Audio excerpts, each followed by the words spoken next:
Innovation is a combination of a few things, actually. It begins as what we think of as creation, this notion of imagining something that did not quite exist before. It passes through a phase that's something I call translation.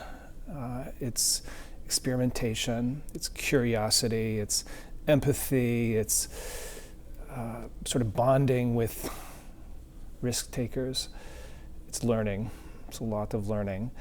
And ultimately, it's realization, which is a phase where the idea, which has matured from the created moment through this translated moment to being something that actually possesses value not only in the mind of the creator, but actually in the context of the particular innovation.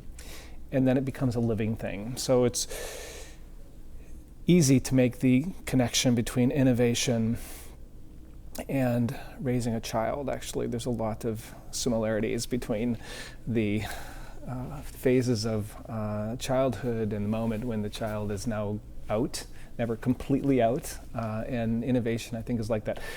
Unfortunately, we often telescope innovation into being that first thing or the last thing, but the life of an innovator is mostly spent in that middle thing. Creativity is a mindset, and that mindset has several values that tend to be common amongst creators, but it evolves in those three phases that I just described to you. So a creative mind in that early sandbox phase tends to be sort of remarkable to the extent that it is thinking out of the box and sort of building sandcastles that have never been built before. Creativity in that second phase tends to be anxious for failure and looking to learn quickly through failure, super confident that every failure is simply a step in the direction of learning that's going to lead to this idea being actually realized. And creativity in the last phase tends to be anything but gloating and much more sort of conscious of all there is still to do and constantly looking at ways in which this idea that everyone else is looking at as the kid that's getting his or her diploma, all the things that still need to be done to make that young person actually really who he or she can be. So again, the notion of creativity tends to be telescoped, but it is a mindset, whereas innovation is a process. Interestingly, we live in a world and in a time where there is, in many ways to see this, lots of opportunity, lots of risk. And one of the things that we have done in creating civilization as we know it is to compartmentalize that opportunity and to often hide that risk. And that often leads to not really discovering the opportunity and ignoring the risk, and therefore is detrimental to innovation. One of the things that creators do in their own lives, and then in the lives of others, is look for ways to break down those walls that are compartmentalizing opportunity and hiding risk, so that it is all suddenly obvious in a kind of frightening way often. And it leads to this notion of catalysis. So what is catalysis? So in chemistry, Catalysis is this phenomenon that happens when two molecules or states of matter come into contact, and suddenly the one is providing just exactly what the other was looking for. And there's this what we call autocatalytic, or really fast kind of reaction that leads to something that generates heat and sort of changes things. And that, of course, sounds a lot like adolescence, right? There's a lot that goes on when you're young that's very catalytic, where suddenly you see the world in a very, very different way.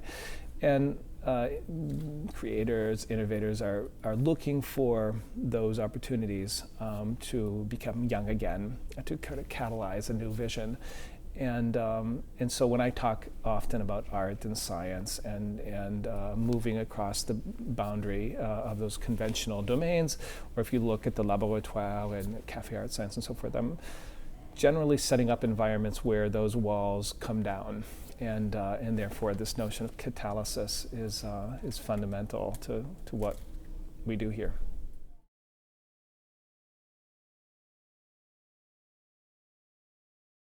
Yeah, the one of the I mentioned early on. So what do we do in my class? How to create things and have them matter.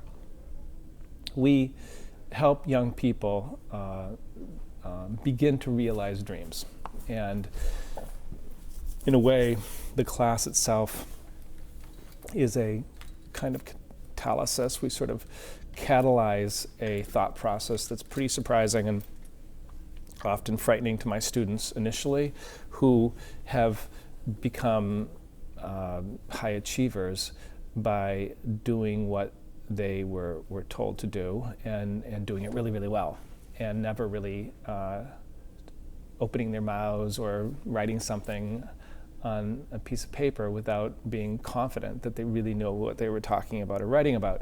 And my class is completely the opposite, where I'm saying your strength is in what you don't know, actually, and is in the innocence that you bring to this class that you want to eliminate, but it's actually the most valuable thing you can bring to the world, and so you need to protect that. And I then ask them to tell me what matters to you. And it's a little bit more complicated, but that's sort of what's going on. And then once I convince them that I care, I ask them to convince me that anybody else cares, and why. And of course, that's frightening, and it leads them to typically, firstly, look out and wonder why it doesn't matter. Inevitably go through doors and barriers as these innocent young people and learn. And these and ultimately their idea changes, and they grow and they learn how to realize dreams. But in all of that, there is this initial moment where I'm sort of catalyzing, I'm sort of breaking down a barrier, which is an educational barrier in terms of how to think about learning, which of course has nothing to do with how we learn out in the real world, in a world that's changing. And then just in the process of getting to a point at the end of the semester where they can articulate their dream and convince us that it matters, and then with a little funding go out and actually start to realize that dream.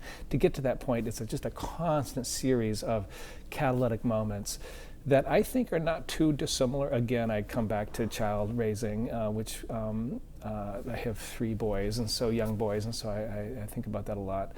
But it's very similar. There are often moments where you just need to kind of catalyze some change of behavior, and it leads to this learning. So yeah, we do that in my class.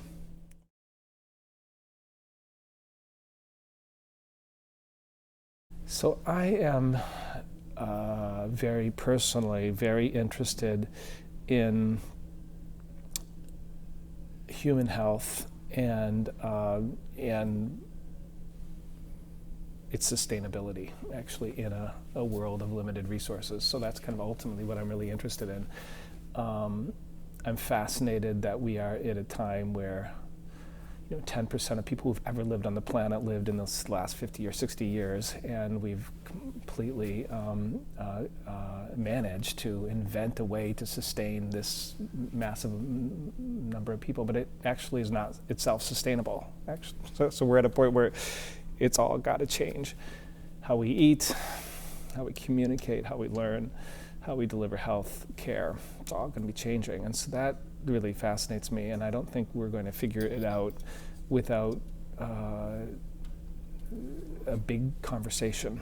It's not anybody sitting in their room being very smart about what the world needs. It's going to this big, massive conversation, because it's going to lead to changed behavior in a massive way. So I'm really fascinated in that.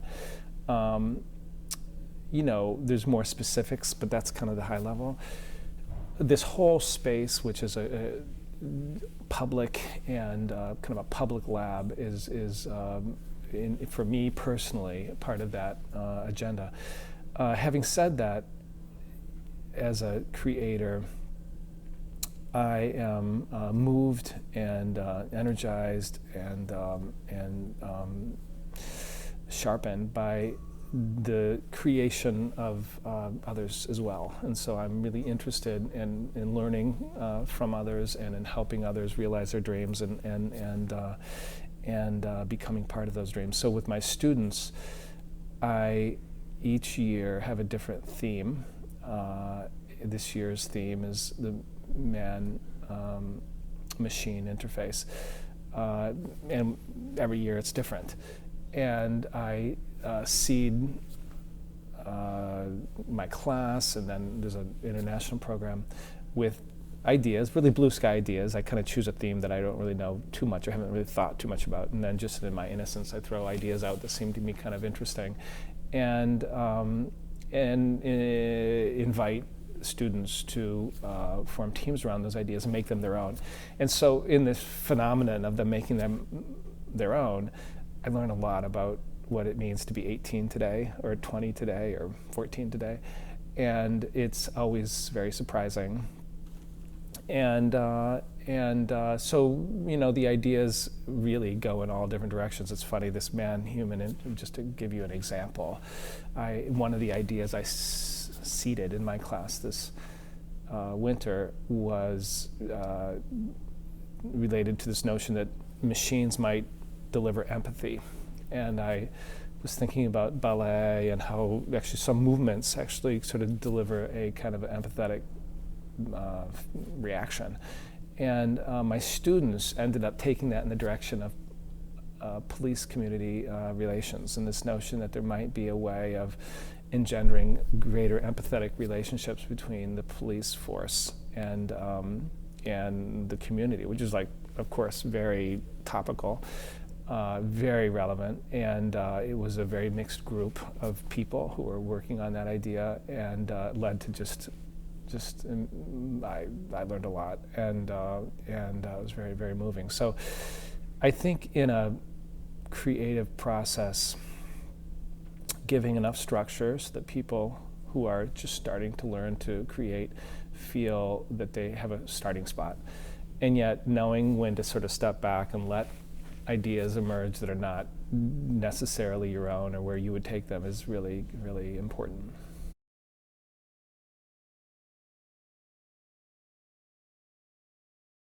Yes, I think that there's a real phenomenon going on right now, of which I'm part, related to bringing artistic practice together with scientific practice to sort of generalize. And notably in the search for breakthrough ideas to problems and opportunities that are not immediate, but are kind of longer term. We're at a moment right now where there are major issues facing society and human life that are not really obviously targeted by commercial innovation, nor maybe can they be in the near term. And yet they preoccupy people a lot. And increasingly, people who go to cultural sort of settings are interested in those kinds of issues. And so there's a movement right now to develop those ideas for learning purposes, for cultural enrichment purposes, and ultimately for innovation purposes. So one really fascinating movement has been initiated by the national academies. There's 3 national academies in the United States: science, medicine, and engineering. And the presidents reached out to me in January with the idea of a big workshop at the end of the year, sponsored by the Keck Foundation, looking at the future and the future of research, and wanting to explore, well, how could the arts make that very different for America? And so we've got an incredible committee together of amazing Academy members, all of whom have been artists or have an artistic credit, which is pretty amazing. And it's led to the biggest pool of applicants that the National Academies have ever had for any conference. It's super moving, the kinds of ideas that people have been kind of putting on there. Again, they're all very much related to us in the world and the kind of world we want to live in, which are not typically sort of ideas that you develop for the NIH, the NSF, for all the kind of grant opportunities you have, but people are dying to really deal with the issues that they care about.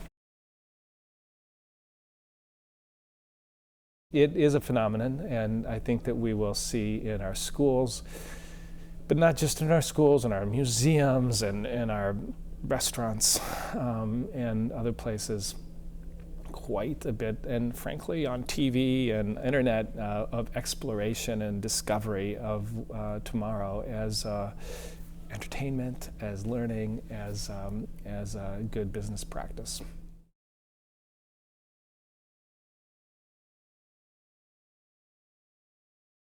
Yeah, I think it is absolutely. In fact, this notion of transdisciplinary exploration for discovering tomorrow is not only on a national level in the way I just described, but if you go into any of the major labs around Cambridge, you will find, and I could pretty much guarantee any,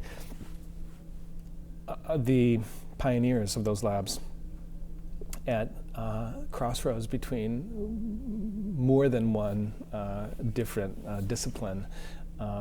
It's almost a truism right now in pioneering research. The opportunities are lying at the interface between biology and math, or between architecture and biology, or and so forth. And so it's the notion of a radical transdisciplinary opportunity has been maybe much more recent, but this move towards an interdisciplinary kind of world has been in the works in the research community for quite a few years now.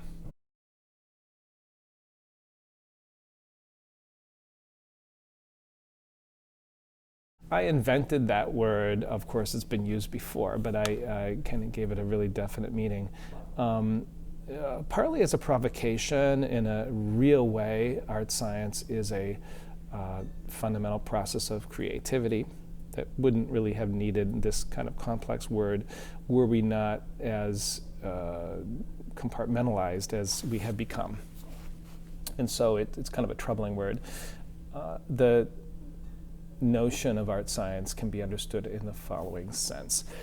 When you or I develop an idea that has some complexity, some hypothetical idea that might be, I have an idea that my ring, which is not on my hand right now, fell under my bed. I mean, just something very simple like that. So then what do when you have like a dream? You sort of then say, well, okay, I make a hypothesis, and then I'm gonna sort of test that hypothesis. So hypothesis under my bed, and so I get up and I go and I look at it, and I don't see it's under my bed. That moment of not seeing it's under my bed is a moment I remember. It's like, oh my gosh, my heart sinks, and I go back in my bed, and what am I gonna do? I'm kind of stuck, and it's not like I can deduce where it is. It's like that's not gonna work.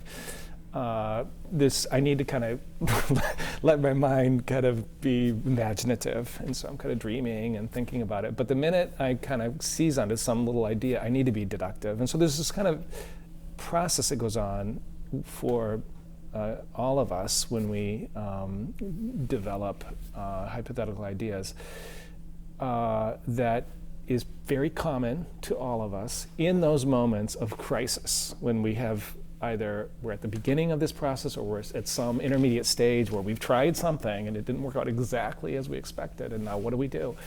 And it is a combination of this intuitive, imaginative thinking that we think of as the process of art, when you, as opposed to the outcome of art, and artistic practice, and then this analytical, deductive, quantitative process that we think of as kind of the scientific process, as opposed to the result of science.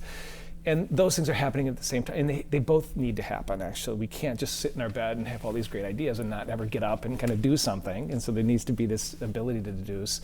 But if we're just deducing, we're never going to really make any discovery, actually. And so I talk about art science as a universal process that makes us all actually common creators and share a kind of language. And so the environments that I've set up, including Cafe Art Science, are environments where I am looking to invite people to be a little confused, okay, a little bit like the person who doesn't really know where the ring is, and to have fun in those moments, because actually if you talk about to creators or innovators, the serial writer or the serial entrepreneur, why do they live that life? It's just like they're constantly facing the blank page and not knowing what to do. And why do they do it? Because it's fun. Actually, they're young, they're curious, they're around people who are curious, they are empathetic. I mean, all those values that they kind of hold dear are ones that everybody shares around. So it should be fun. And the final thing to say is that what makes real innovation happen is the ability of any of us to be happy in those moments of crisis as we're developing an idea, and so fulfilled in this art science process. And so I spend a lot of time. And then, so if you look around, you'll see that there's a lot of fun that we kind of show. It's kind of a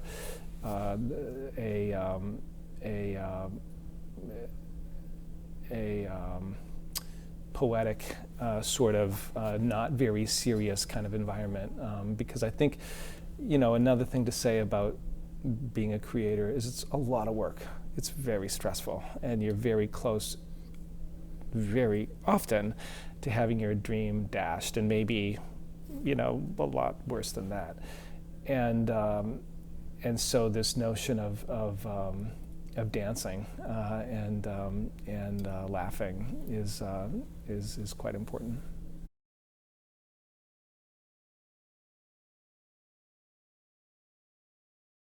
I think that the trend is absolutely happening, that between disciplines there is this kind of melding together, and there are people who are the melders and who are kind of thriving in those sort of melded areas. So definitely that is happening. It is a challenge to our organizations today. It's a challenge to how we teach and how we organize universities and schools. It's a challenge to companies. It's a challenge to governments. So I believe that this process that we're describing right now, which is increasingly in the streets and leading to important discoveries, is not really institutionally integrated, and it will lead in the coming years to some significant infrastructure changes. I think that how we organize ourselves to be productive at almost every level, I think, will be changing as we change. And in many ways, how we structure and organize ourselves kind of goes back quite a long way, and the conditions are quite different. So yes, it's happening, but there's quite a bit more change still to happen there. My most inspiring art science creators are children. So I'm quite moved in seeing how children learn and how they listen and how they create themselves. And I think that in a way, all of us in our adult lives are recreating that in some way, particularly in this kind of a creative life. There are some of us, or some who I know, who are exemplary for sure, and I can talk about some people that I work with right now who are really, I admire enormously. One designer, architect at MIT, who I had a chance to work with here over the last year, is Neri Oxman. So she's an incredibly talented designer, architect, who is creating a world, an aesthetic, material world that is very courageous of her to do.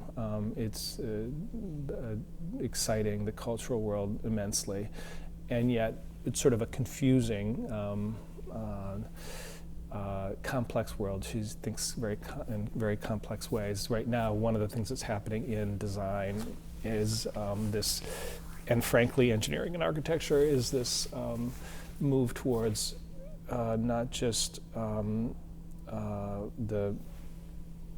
the form of nature, but the function of nature. We're starting to understand how nature functions, and that's leading to some radical changes in design. Anyway, Neri is somebody I admire tremendously. I'm working with the artists from Random International. They did the Rain Room and at MoMA a year and a half ago or so, and originally the Barbican.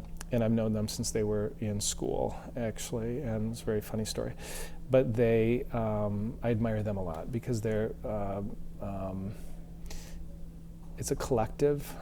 They've become massively popular with this incredible project, and we're doing now a project which will be showing here next year. And they're real, authentic researchers, and they are they could really do well just to kind of continue doing rain rooms around the world, because they're kind of invited to do them all over the place. But they are super interested in this notion of what we call the uncanny valley, that as machines become anthropomorphic and initially they're sort of appealing to us, but as they become too close to what we are, we suddenly become afraid and repulsed. And so there's this kind of valley of perception that gets deeper and deeper as they try and get closer and closer to what we are. And so, wow, that's pretty weird. And so it's highly relevant to what's going on right now. And they explore it in an aesthetic way that's quite moving. The last person I'll mention, we're doing another project with Mark Dion, who's a contemporary artist in New York City, and very serious artist. And the project is around jellyfish and the future of the oceans, and it's called The Trouble with Jellyfish.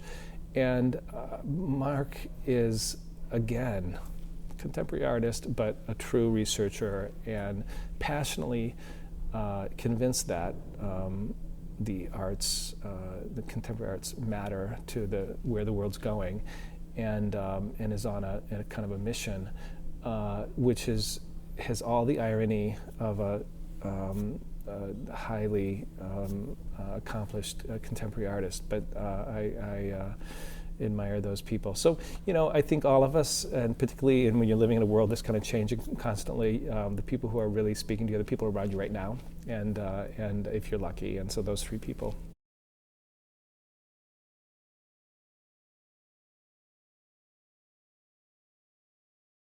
Yeah, it's funny. I am thrilled with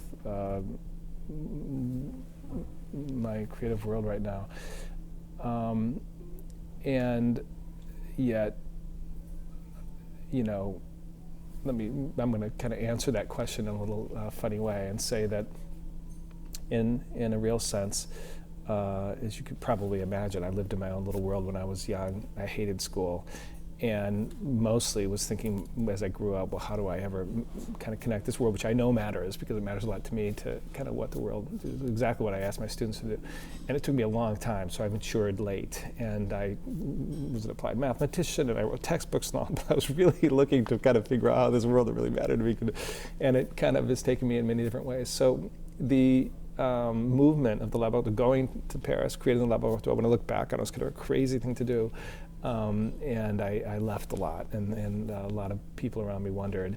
And of course I didn't, because I was so passionately interested in figuring this out, and didn't even think about the risk I was taking. But when the Laboratoire came back to America and the cafe opened and everything, it's been quite overwhelming, because in a way the Laboratoire in Paris was like a fortress, and people were interested, and I had a lot of great resonance with the press and so forth. But it was odd in the center of Paris. But in coming here, there's a maturity of this world now, and a symbiotic kind of relationship with the environment. I'm in here right now, where people are really now living this. You've been here at the restaurants. It was really a live place, and so suddenly this world has become very, very immersive. So, am I,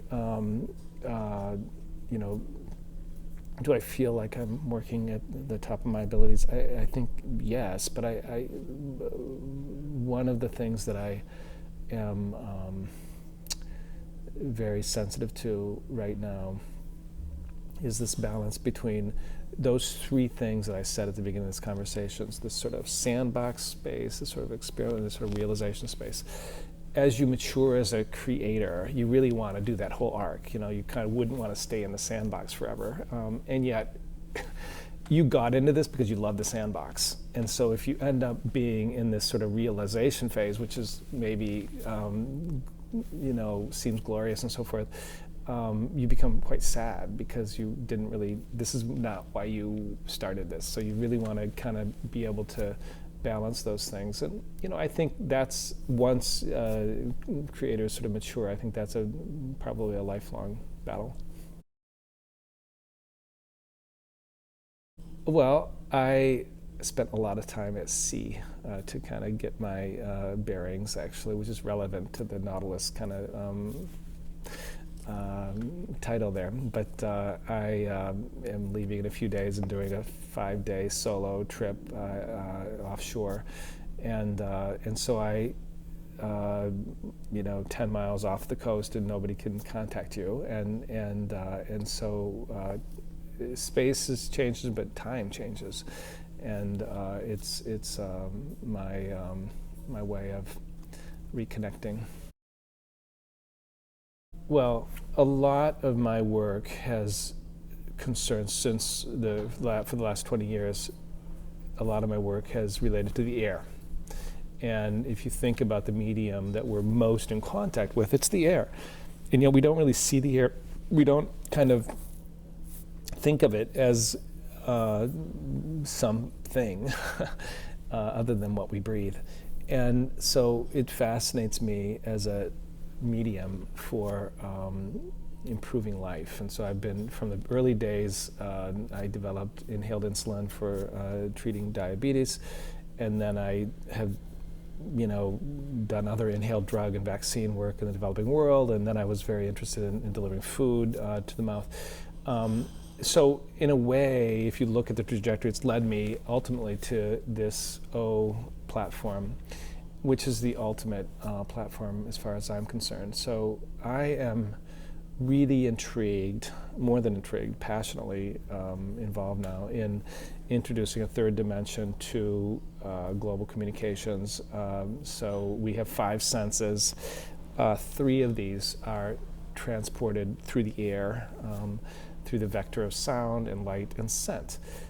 Scent is very different than light and sound, and so all the efforts to integrate it into global communication, and why not? Because we wouldn't be here if all of our 5 senses didn't work for us, and so it's not really normal that we just take 2 of the senses and make that global communications. It limits what global communications can be. So I'm fascinated bringing scent in. A lot of people have been, but it is different, and so I know that you hear what I'm saying, you see what I'm seeing, but if I give you a scent, I don't know that you're smelling it, actually. It diffuses, it goes everywhere, it sticks on you, and if I give you the scent of mushroom and the scent of chocolate and the scent of onion, likely you're going to get a cloud of all of that, and it's stuck to you, and you'll carry it for the rest of the day. And so it's been messy and impossible, really, to integrate until now. Over the last 10 years, last 5 years especially, medical science has become fascinated with scent, in that it turns out that your ability to smell varies over the course of your day, over the course of a week, over the course of your life, and obviously it varies between you and me. And that variance is a clear reflection of your health state. Before you eat and after you eat, you have different scent abilities, and so it varies.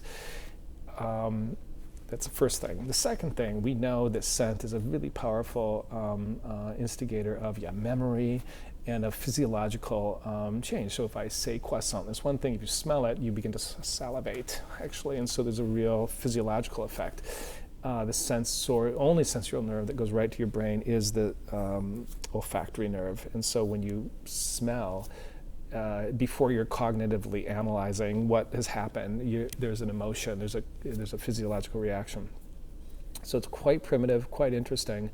And getting back to my interest in health, it's a very interesting and powerful way of both delivering health and also monitoring health. And so as we integrate scent through the O platform, which ranges from what we are thinking of as a kind of iTunes of scent or aroma, and it's evolving and will evolve over the coming months, to a series of devices that range from clothing to telephones to iPads and so forth, we will be creating a amazing communication platform wherever scent matters, but also fingerprints that can help us guide people to better healthcare outcomes. So we haven't talked much about this, but there's a big thing going on right now in the medical community, and we're very involved in this, and it's just really quite fascinating to me. I write, and I creatively write, and have for almost all my life, and it's always been a early morning thing I do. I get up and I write, and I have lots of books and novels that I've never published, and they're just sitting around, and because it's always been just for me. And I've had different moments in my life where I thought, maybe I'm just going to really focus my life on that.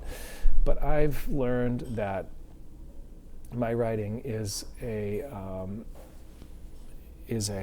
way for me to understand the world and the world that I'm living now. And if I cease to live that world right now, actually my writing sort of loses its kind of agenda and purpose. And so it's a joy and frustration to me that I, on the one hand, would love to be able to just dedicate myself to that. My first novel's coming out this year, and in French, and it's something I worked for 18 years. So it's like a huge, long life. It's like, oh gosh, I should have just really focused on that. But it's kind of not who I am. So I guess might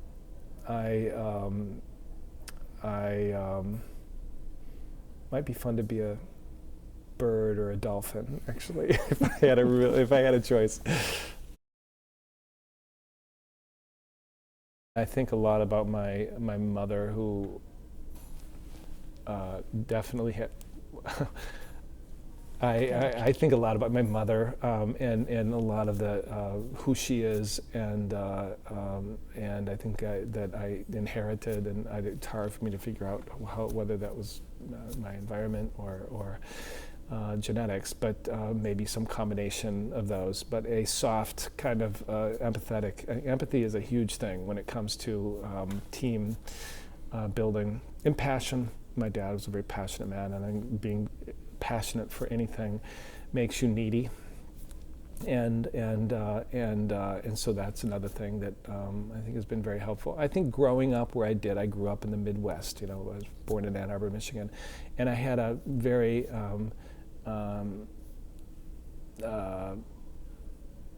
non-pressured upbringing. I was a very Huckleberry Finn kind of kid and never studied, never, would go summers without shoes, and was in a family where there was no expectations.